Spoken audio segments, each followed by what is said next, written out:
Periods का pen इतना भी नॉर्मल नहीं होता जितना आपको बताया गया है।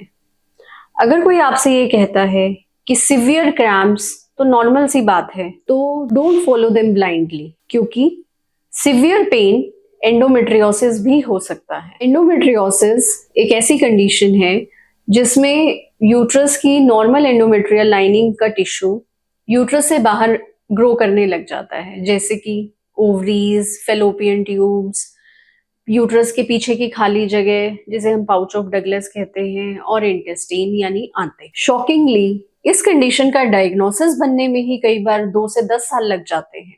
So let's talk about 5 warning science of endometriosis जो आपको बिल्कुल इग्नोर नहीं करने चाहिए। अगर आपके पीरियड्स का पेन इतना सिवियर है कि आपको स्कूल से, ऑफिस से छुट्टी लेनी पड़ रही है, या फिर आपको पेन किलर से नहीं आराम आ रहा, या आपको इंजेक्शंस का सपोर्ट लेना पड़ रहा है, तो इसे आपको दिखाना बहुत जरूरी है।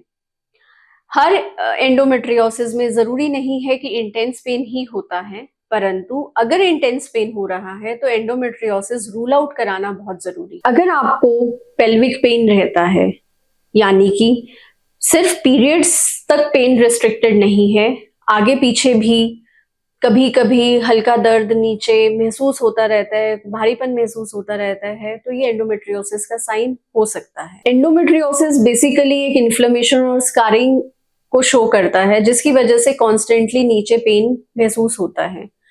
अब जितना हम इसके ट्रीटमेंट को डिले करते रहते हैं, नर्व्स में, मसल्स में इन्फ्लेमेशन बढ़ती जाती है और intensity of disease, intensity of pain भी बढ़ता जाता है। इसमें आपको इंटरकोर्स के दौरान भी पेन महसूस होता है। बहुत सारे पेशेंट्स को ये कंप्लेन रहती है कि at the time of intercourse और पेनिट्रेशन या उसके बाद लंबे टाइम तक पेशेंट को बहुत डिस्कम्फर्ट रहता है, तो ये एंडोमेट्रियोसिस का साइन हो सकता है। अगर आपको बार बार ब्लोटिंग, गैस बनना, डायरिया, कॉन्स्टिपेशन, लूज स्टूल्स ये फ्रीक्वेंटली होते हैं, या स्टूल्स पास करने में दर्द होता है, या कभी कभी यूरिन पास करने में भी पेन हो रहा है, तो ये भी डीप एंडोमेट्रियोसिस के साइंस हो सकते हैं।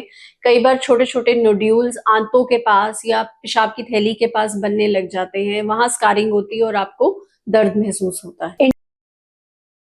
एंडोमेट्रियोसिस पेनफुल होता है, किसी किसी को हल्का फुल्का दर्द होता है, किसी किसी को अनबेरेबल पेन होता है, लेकिन इसके सिम्टम्स को इग्नोर मत करो। जो हमने 5 वार्निंग साइंस डिस्कस किए हैं, acute pelvic pain, chronic pelvic pain, painful sexual intercourse, infertility, ऐसे में अपने डॉक्टर से जाकर अपना डायग्नोसिस बनवाकर जल्द ट्रीटमेंट स्टार्ट करिए। इसे डिले मत करिए। अपनी बॉडी की सुने, उसे इग्नोर ना करें।